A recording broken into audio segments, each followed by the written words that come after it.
Ejercicio para ayudar a perdonarse. Gracias a este ejercicio aprenderás a tratarte con más dulzura.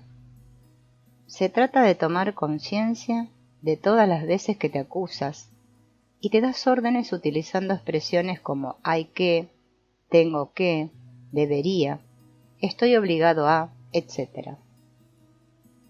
Empieza por hacer una lista de estas expresiones en tu lenguaje cotidiano. Por ejemplo, tendría que perdonar a mi cónyuge. Después, mientras escribes esta serie de hay que y otras fórmulas de obligación, detente en cada una de ellas y percibe lo que sucede en ti. Sin duda comprenderás que todas las obligaciones que te impones son otras tantas causas de estrés. Una vez terminada la lista, sustituye cada uno de los hay que, habría que, tengo que o tendría que por elijo o soy libre de. Detente a saborear el nuevo estado de ánimo creado por esta sustitución. Otro ejercicio. Este pretende restaurar la armonía interior rota por el impacto de la ofensa. Sentado cómodamente, con la espalda recta durante 20 minutos, elimina todo lo que pueda distraerte. Emplea unos instantes en entrar en ti mismo. En primer lugar, toma conciencia de las dos partes que hay en ti, la acusadora y la acusada. Pon tus dos manos sobre las rodillas y pregúntate cuál de ellas podría representar a la parte acusadora. Asegúrate de que la otra mano pueda interpretar el papel de acusada. En algunos individuos, lo habitual es que la mano dominante represente el papel del acusador y la otra el del acusado. Una vez identificadas ambas partes, levanta la mano acusadora de costado por encima de la cabeza, doblando el codo para evitar cansarte demasiado. Oriéntala un poco hacia atrás. Mírala bien, como si fuera una pantalla en la que vieras dibujarse tu parte acusadora. ¿Cómo la describirías?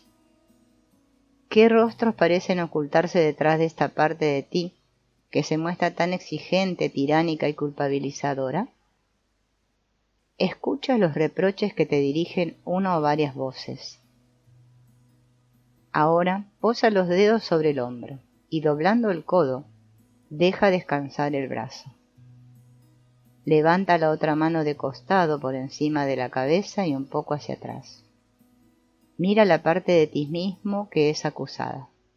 Es la parte de ti sensible, tierna y vulnerable, que tiene tendencia a deprimirse ante los reproches. ¿Cómo la describirías? ¿Qué edad tiene? Mírala manifestarse a lo largo de los diferentes periodos de tu vida. Pon los dedos en el hombro y deja descansar el brazo. Vuelve ahora a la parte acusadora. Levanta bien la mano de costado y por encima de la cabeza. Fija de nuevo los ojos en la parte acusadora de ti mismo y hazte las siguientes preguntas. ¿Aprecio esta parte de mí mismo, aunque se muestre tan exigente y me riña tan a menudo? ¿Qué intención positiva tiene para actuar así conmigo? ¿Qué pasaría si me viera privado de ella? Poco a poco intenta descubrir la intención positiva que la anima, aun cuando no siempre aprecies su manera de querer ayudarte. Convéncete de que quieres tu bien. Posa los dedos en el hombro y deja descansar el brazo. Ahora pasa a la otra mano. Levántala por encima de la cabeza y un poco hacia atrás. Hazte las mismas preguntas. ¿Qué es lo que más aprecio en ella a pesar de su gran sensibilidad y vulnerabilidad? ¿Qué intención positiva tiene respecto a mí? ¿Qué haría yo si no la tuviese? Poco a poco ve tomando conciencia de su importancia para ti, aun cuando no siempre te gusten los medios que emplea para hacerse amar. Deja descansar la mano sobre el hombro. Vuelve a la otra mano y levántala por encima de la cabeza de costado y un poco hacia atrás.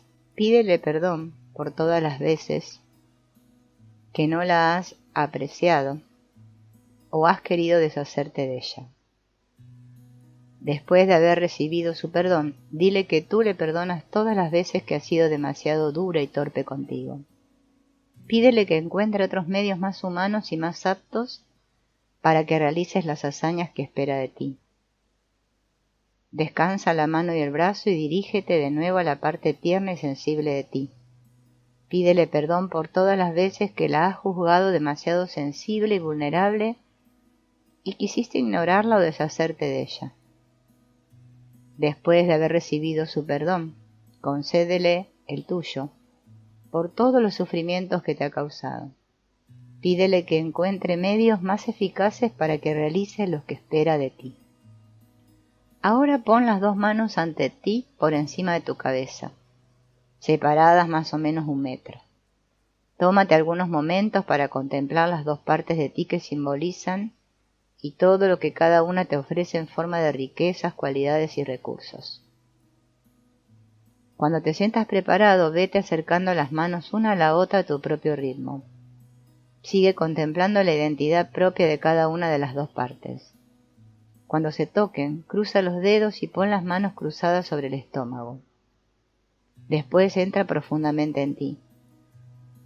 Sin esfuerzo, sin ni siquiera intentar explicarte lo que pasa en ti o tratar de adivinar lo que te ocurre, deja las dos partes de ti seguir encontrándose para que puedan aprender a conocerse mejor, integrarse, colaborar y respetarse mutuamente. Eso es, entra ahora aún más profundamente en tu interior. Abandónate a la sabiduría inconsciente que actúa en ti. Inspira profundamente y pídele que armonice estas dos partes de ti para que puedan vivir en paz, quietud y serenidad. Saborea esa quietud, esa paz, esa unidad interior. Al mismo tiempo que permanecen en ese estado de relajación y fuerza, imagínate los ojos de la persona que te ha herido y toma conciencia durante algunos segundos de todo lo que puedes enseñarle. Ahora deja irse a sus ojos y vuelve a saborear la paz y la unidad que sientes en ti. Las dos partes de ti van a proseguir su reconciliación e integración en los días, las semanas y los meses venideros. Elige un objeto de tu casa que simbolice la quietud, la alegría y la serenidad que sientes en estos momentos. Cuando lo mires, reavivará en ti esta experiencia de quietud, paz y alegría. Después, a tu propio ritmo, vete volviendo al mundo exterior. Cuenta hasta 10 para volver a tomar contacto con los ruidos, la luz y los colores que te rodean. Este ejercicio proporciona una gran sensación de paz y de armonía interior. Puedes hacerlo varios días seguidos. La nueva armonía contigo mismo que has establecido te facilitará la tarea de perdonar a los demás. Otro ejercicio. Este te permitirá experimentar el perdón a ti mismo. Tómate el tiempo preciso para entrar bien en ti. Renueva tu intención de liberarte del desprecio y el odio hacia ti. Prepárate para recibirte con amor y compasión. Pídele a Dios o a tu fuente personal de inspiración que te acompañe en este proceso de perdón a ti mismo y que llene tu corazón de fuerza y amor. Ha llegado el momento de que te desprendas de cualquier sentimiento agresivo, despectivo o colérico hacia ti mismo. Deja desvanecerse todos esos sentimientos destructivos. Rechaza cualquier tentación de rebajarte, reñirte, compararte y creerte superior o inferior a los demás. Date de una vez por todas permiso para ser tú mismo. Date cuenta de lo penoso que es haberte rechazado por ti mismo.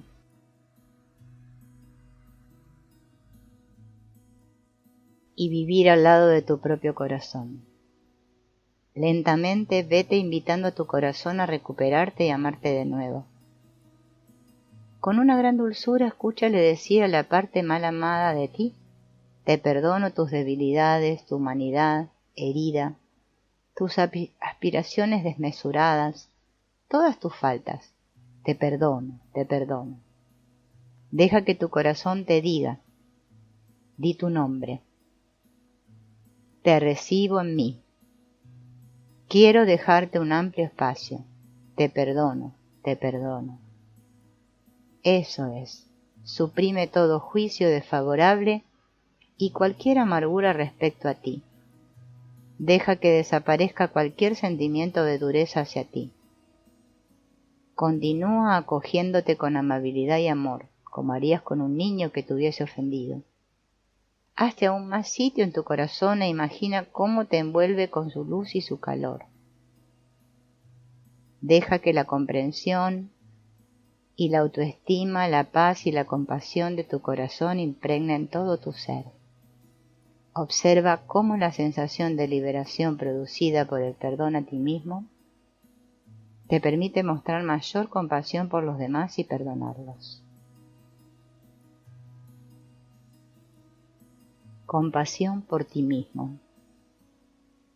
Quiero perdonarme por buscar la estrella inaccesible, ser frágil, avergonzarme de mi dolor, acusarme de mi desdicha, mantener el deseo de una perfección inalcanzable, haberme hecho cómplice de mi perseguidor, haber prescindido de mi corazón, haber rumiado acusaciones que me herían, no haber sido capaz de preverlo todo, odiarme sin compasión, sentirme incapaz de perdonar a los demás.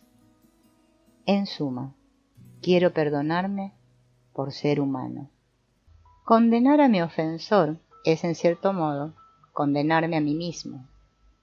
Una gran parte de lo que repruebo en el otro es a menudo una parte de mi persona que me niego a reconocer. Mi ofensor es entonces la pantalla sobre la que proyecto facetas mías que no me gustan. La persona condenada me refleja mis aspectos mal amados, por lo que sería interesante atribuirme, a mí mismo, los defectos y las flaquezas que achaco a mi ofensor. Acoger lo que me da miedo de mí es indispensable para mi progreso. Al recuperar los aspectos que considero débiles y deficientes, me hago más completo y por tanto más yo mismo. No puedo pues comprender a mi ofensor si antes no me apropio de las debilidades y los defectos que le atribuyo.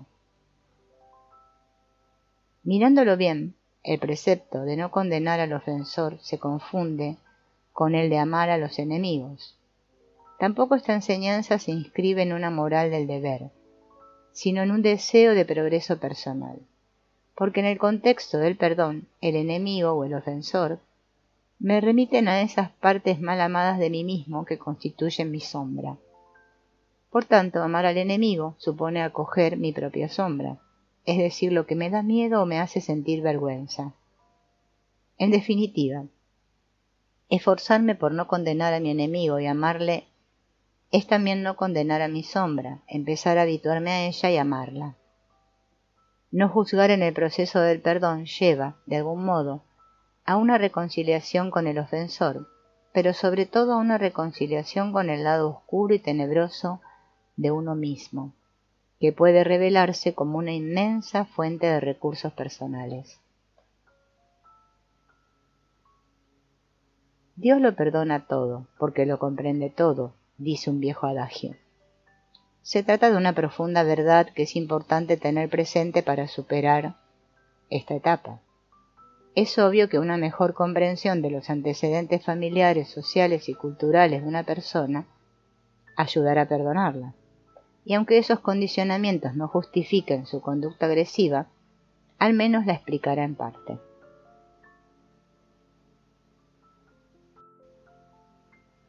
Comprender es aceptar que no se comprende todo. Aunque se quiera saber todo sobre el ofensor, nunca se podrá descubrir por completo el secreto que encierra su persona, ni siquiera todas las razones de sus actos, razones que con frecuencia él mismo ignora. Nos encontramos ante el misterio de una persona viva, de manera que comprender al ofensor es aceptar que no se comprende todo. Así lo entendió un obrero que al final de una conferencia sobre el perdón dijo: si alguien me hace daño, le digo a Dios. No comprendo por qué me lo he hecho, pero confío en que tú lo sepas. Y esta reflexión basta para conservar la paz interior. Estas palabras son un eco del pensamiento de Philippe Madre. Perdonar es, en definitiva, no un gesto de olvido, sino un gesto de confianza en el otro, confianza a través de un cierto sufrimiento, lo que solo es posible con la ayuda de Dios. El primer efecto de la ofensa sobre la víctima es un shock y una profunda perturbación. Se siente duramente una sacudida, todo se tambalea. Sus ideas preconcebidas, sus opiniones más firmes, sus convicciones, sus prejuicios y sus planteamientos vitales. Ahora bien, por lamentable que sea la situación, no deja de ser prometedora de vida. Puede resultar un momento precioso de lucidez y una ocasión propicia para salir de la miopía habitual. La mayoría emite sobre los acontecimientos juicios estereotipados. Los ven a través de las lentes deformantes de sus expectativas, de sus prejuicios personales y culturales, o de la opinión acuñada por su entorno. No intentan descubrir su sentido profundo, sino que se conforman con juicios banales y generales del tipo es bueno o es malo, es blanco, es negro. Debido a nuestros prejuicios y opiniones preconcebidas sobre las personas y los acontecimientos, con frecuencia nos sentimos decepcionados y frustrados. Tenemos ideas muy precisas sobre la manera de actuar de los padres con sus hijos, o de comportarse un cónyuge, o de tratar el jefe a los empleados, o sobre la manera en que Dios debería salvar al mundo. Pero las cosas no ocurren como se prevén, y es mucho mejor.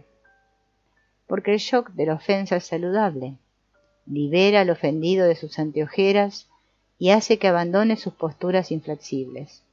Y esto es aún más verdadero en el caso de una ofensa causada por un ser querido, porque el ofendido, al ver frustradas sus expectativas irreales, tendrá que rectificarlas para llegar a apreciar y amar a ese familiar o amigo por lo que realmente es.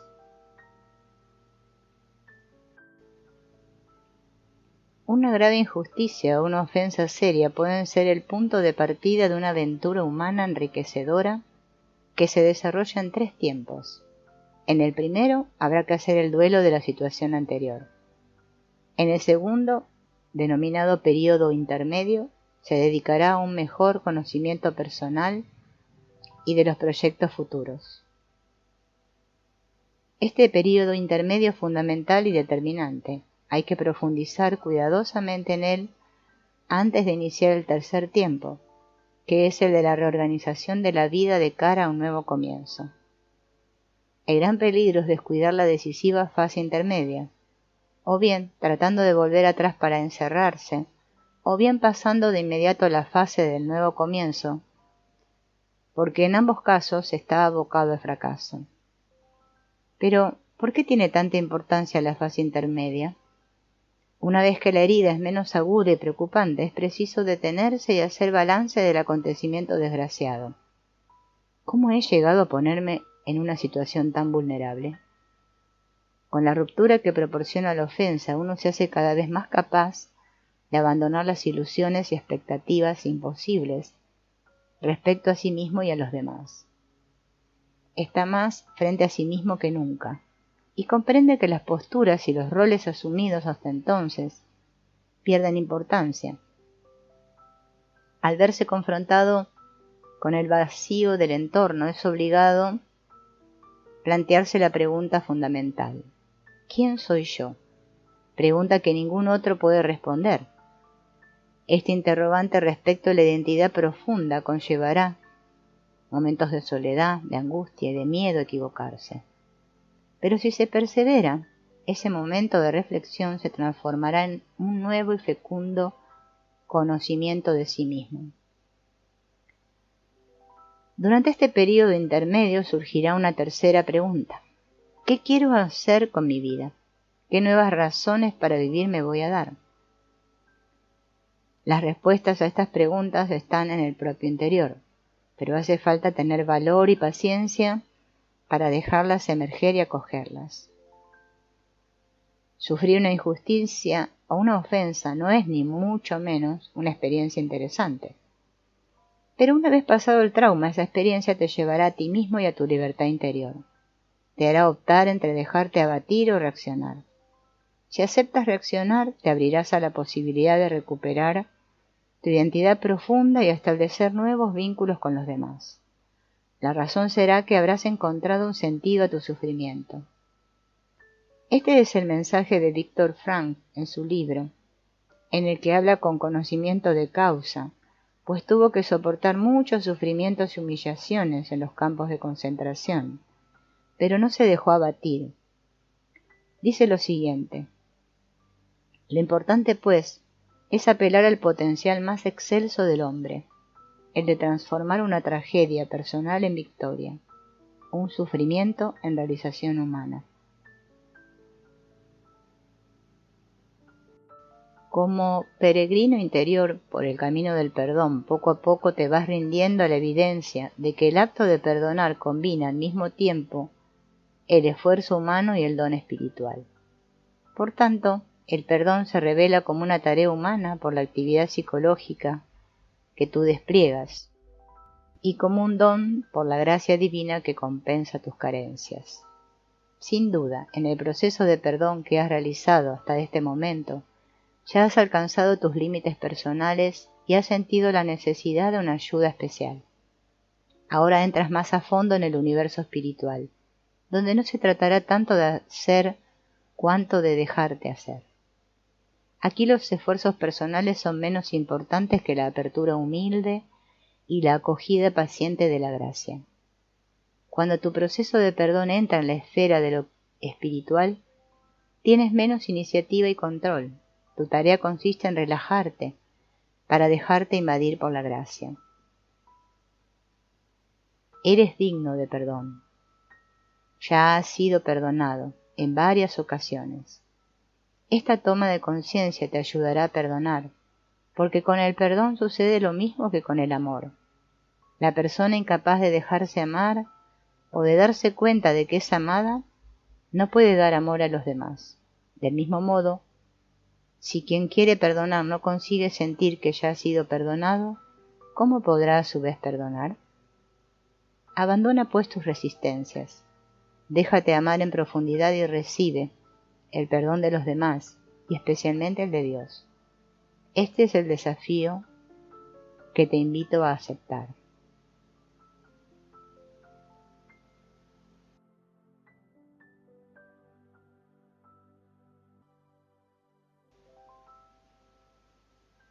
¿Por qué tanta resistencia a dejarse alcanzar por la gracia del perdón?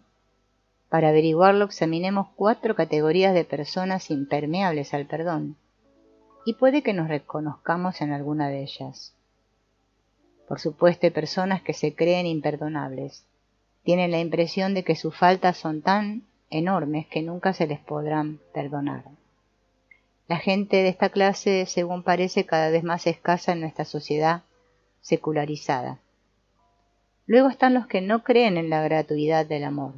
Admiten en teoría la posibilidad de un amor incondicional, pero en la práctica no creen en él, porque están convencidos de que nada es gratuito y de que todo, incluido el perdón, debe pagarse antes o después.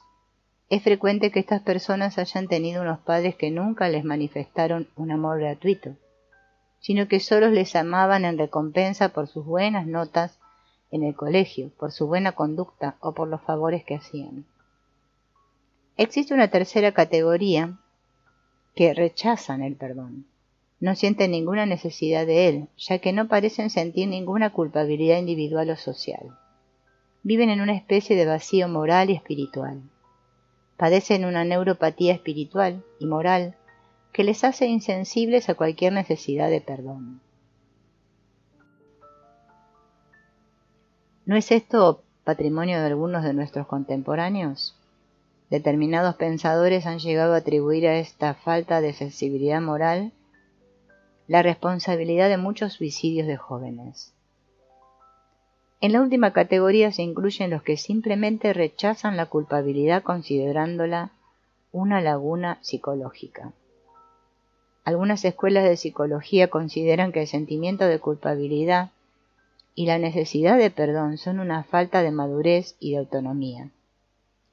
Pero lo que ocurre es que confunden el sentimiento obsesivo y enfermizo de culpabilidad con el de una sana culpabilidad.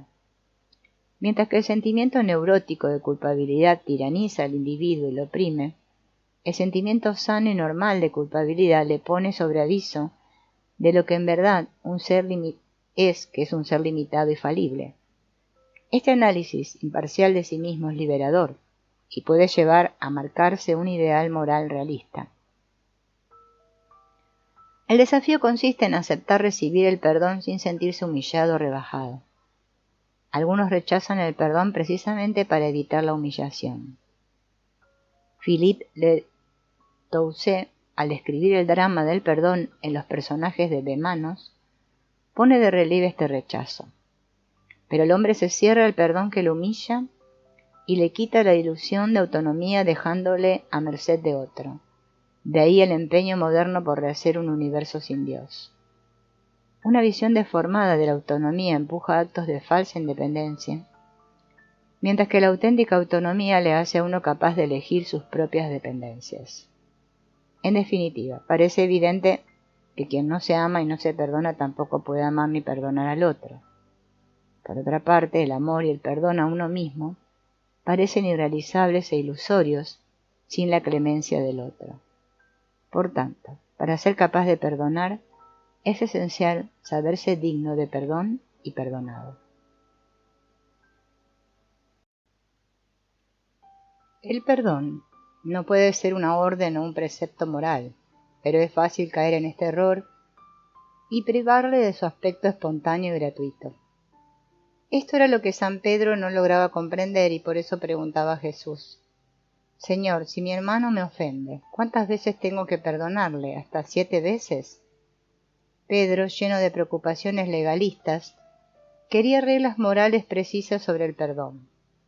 Es bien conocida la respuesta de Jesús, que defendió la opinión contraria a la de Lamec de vengarse 77 veces y declaró: Te digo que no 7 veces, sino 70 veces 7. La respuesta de Jesús da claramente a entender que el perdón no deriva de una obligación moral, sino de una mística de la gratuidad, la que rige las relaciones íntimas entre Dios y el ser humano. Lejos de ser una orden, en el pensamiento de Jesús el perdón implica la conversión del corazón y la opción por un estilo de vida que concuerda con la conducta divina. Ahora bien, ¿quién puede pretender llevar la misma vida que Dios sin haber recibido ese don? El poder de perdonar, por tanto, solo puede brotar de un corazón libre y perdonado. Oyendo y leyendo a ciertos predicadores y maestros espirituales, se podría pensar lo contrario, porque insisten tanto en la obligación de perdonar que dan la impresión de que el perdón no es más que el fruto de una voluntad generosa, sin intervención de la gracia divina. Con sus palabras hacen que sus oyentes y lectores sufran delirios de grandeza respecto a su capacidad de perdonar, por lo que no es de extrañar que, dados sus repetidos fracasos a la hora de hacerlo, algunos se dejen llevar por el desaliento. Determinadas prácticas religiosas eclesiales no siempre han sabido evitar el error en esta materia. Pensemos en las directrices dadas en el pasado para la administración del sacramento del perdón, que reflejaban una mentalidad demasiado jurídica y legalista, pues hablaban del tribunal de la penitencia, del confesor como de un juez, de la obligación de la confesión y de la necesidad de una exposición meticulosa de los pecados, de tal modo que al final se perdía de vista la gratuidad del amor de Dios hacia el pecador. ¿No habrá contribuido en parte cierta teología legalista del perdón al desinterés general hacia este sacramento, cuya importancia en el crecimiento espiritual no se debería desestimar? Carl Jung abundaba en este sentido cuando escribía que quien ya no puede desvelar su conciencia ante otro está condenado al aislamiento espiritual. Para que el perdón sea eficaz, hay que renunciar al deseo de poder. Ahora bien, esta renuncia solo es posible mediante la oración, una oración hecha con la certeza de ser escuchado. La confianza que se vive la oración es un factor de su eficacia, cuya importancia subraya San Marcos. Quien no dude en su corazón, sino que crea que va a suceder lo que dice, lo obtendrá. Por consiguiente, veremos una oración que deja tan poco espacio a la duda y a la indecisión que anticipa o vive de antemano el cumplimiento del ruego. En otras palabras, es recomendable que se considere el perdón un acontecimiento ya realizado. Dicho sea de paso, no hay que sentirse obligado a adoptar las fórmulas de oración sugeridas. Se puede crear libremente la propia oración de afirmación. Adopta una postura cómoda en un sitio tranquilo. Rodéate de una luz suave. Ponte en presencia de Dios o de tu propia fuente espiritual. Pídele que te conceda vivir el perdón ahora. Has perdonado a tu ofensor. Toma conciencia de ello, escúchate y mírate en esta situación. Me siento liberado de cualquier resentimiento. Mi garganta no siente ninguna angustia. Mi corazón está cada vez más ligero y alegre. Mi respiración es más profunda y mis manos entran en calor. Mis pies reposan sobre un suelo firme. Ya me siento liberado del peso de la ofensa. Se establece en mí un diálogo interior. Oigo las palabras de Dios. Eres valioso a mis ojos. Saboreo esas palabras. Oigo a Dios decirme: estás libre de toda angustia y sufrimiento. Entras en una nueva fase de tu vida. De tus errores pasados sacas lecciones de sensatez y aprendes a conocerte mejor. La herida de la ofensa recibida se transforma en fuente de fecundidad y madurez. Prosigo mi diálogo interior.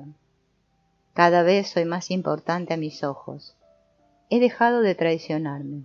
En adelante seré mi mejor amigo. Amo a los demás como a mí mismo, también a mi ofensor. Compruebo que mi herida ya está bien cicatrizada. El recuerdo ya no me hace daño, al contrario. Recuerdo las circunstancias de la ofensa sin sentir dolor.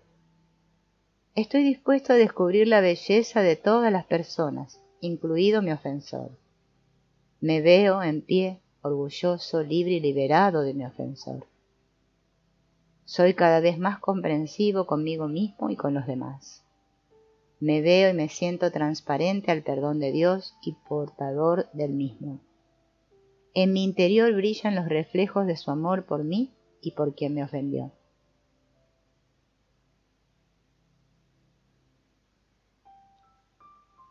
El vacío interior que has creado al renunciar a ser el único autor de tu perdón te prepara para acoger el amor de Dios. Te dispones a perdonar bajo el influjo divino. Es posible, después de haber pedido la ayuda divina, que aún te sientas indeciso o incapaz de perdonar. ¿Cómo explicar este bloqueo? Tal vez provenga de las falsas imágenes de Dios que te ocultan su verdadero rostro amoroso y compasivo. Confesar en teoría que Dios es un Dios de amor y misericordia es fácil, pero conseguir vivirlo efectivamente no lo es tanto. En efecto, no es fácil distinguir al Dios justiciero de nuestro imaginario religioso del Dios de amor y misericordia. Sin embargo, en el momento de perdonar, esta distinción es obligada. Nunca conseguiremos perdonar de verdad si no entramos antes en relación con el verdadero Dios.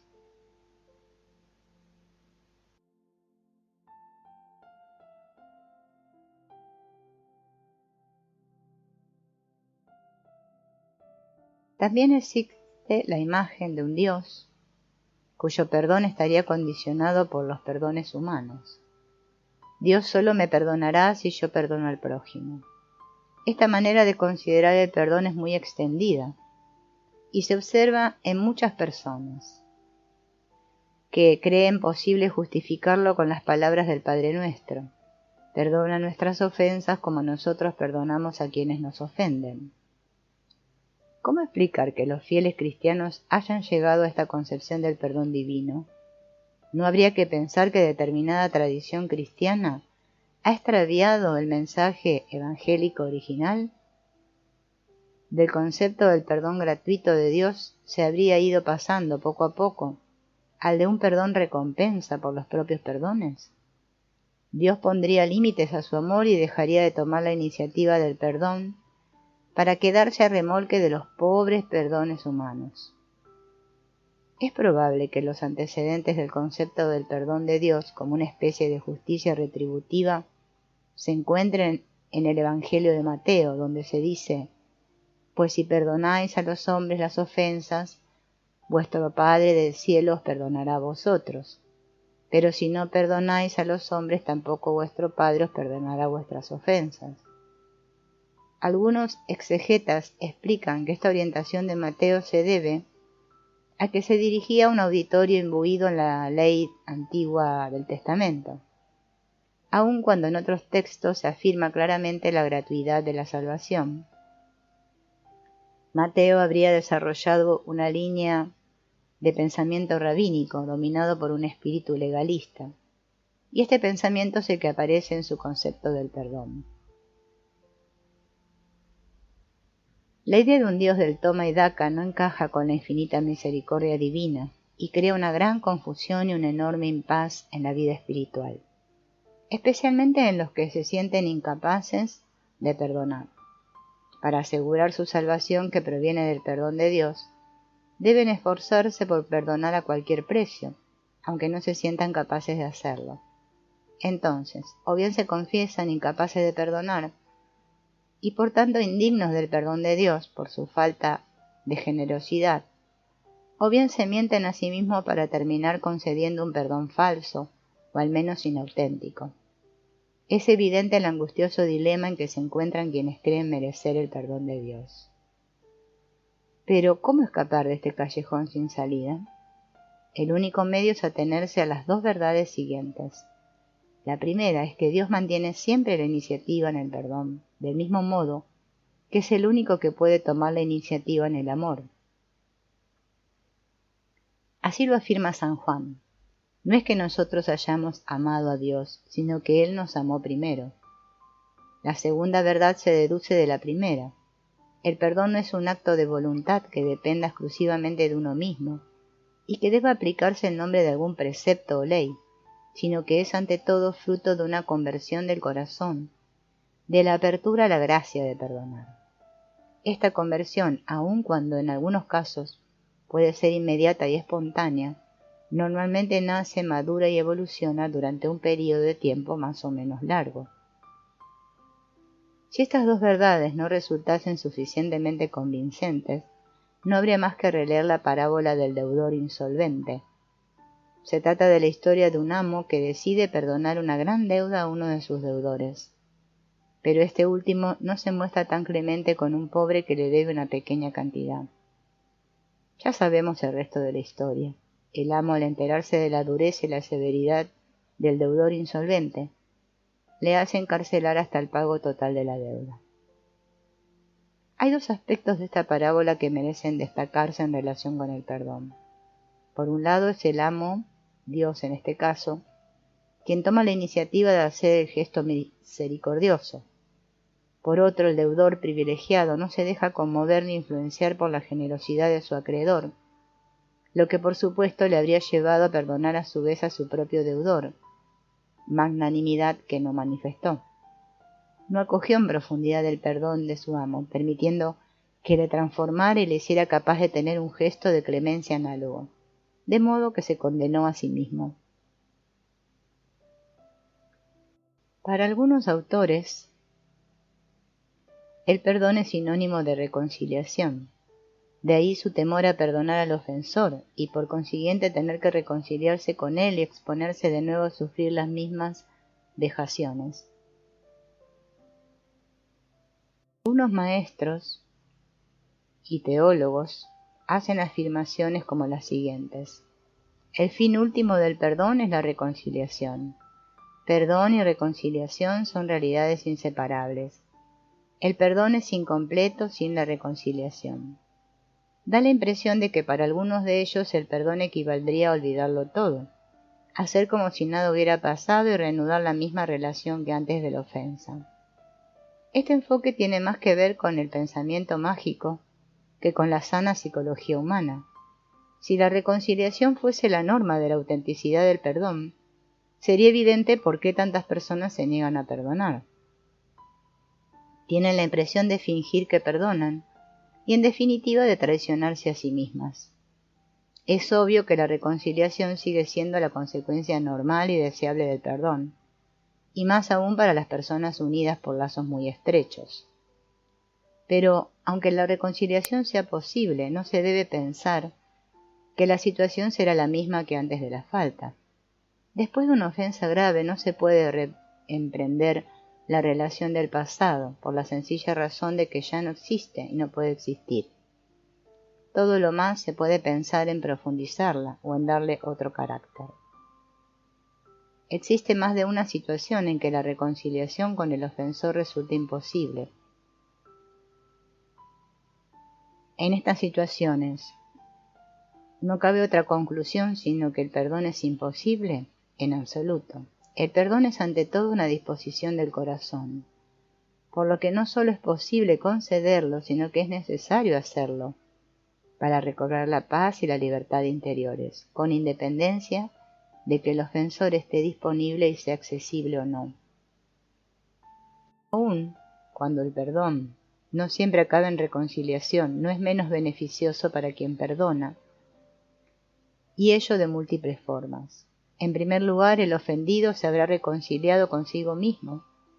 Además, ya no se sentirá dominado por el resentimiento y la idea de venganza. Habrá logrado dejar de juzgar a su ofensor para comprenderlo, para desearle en su corazón la mayor felicidad posible. Habrá descubierto el lado positivo de la situación y podrá sin duda albergar la esperanza de que la benevolencia que ha mostrado transforme el corazón de su ofensor. Pero esto no es todo, porque una ofensa que procede de una persona muy querida nos da la oportunidad de abrir los ojos y ver nuestra malsana dependencia respecto a ella. La ruptura de la relación, por penosa que sea, permite al ofendido examinar su situación de dependencia y ser más autónomo. El perdón proporciona una magnífica oportunidad de rehacer la herencia después de la pérdida del ser amado. La herencia consiste en recuperar todas las idealizaciones proyectadas sobre la persona amada. En otras palabras, permite recuperar todo el amor, la energía, el idealismo, en definitiva, toda la inversión psicológica y espiritual que se ha realizado en la persona amada.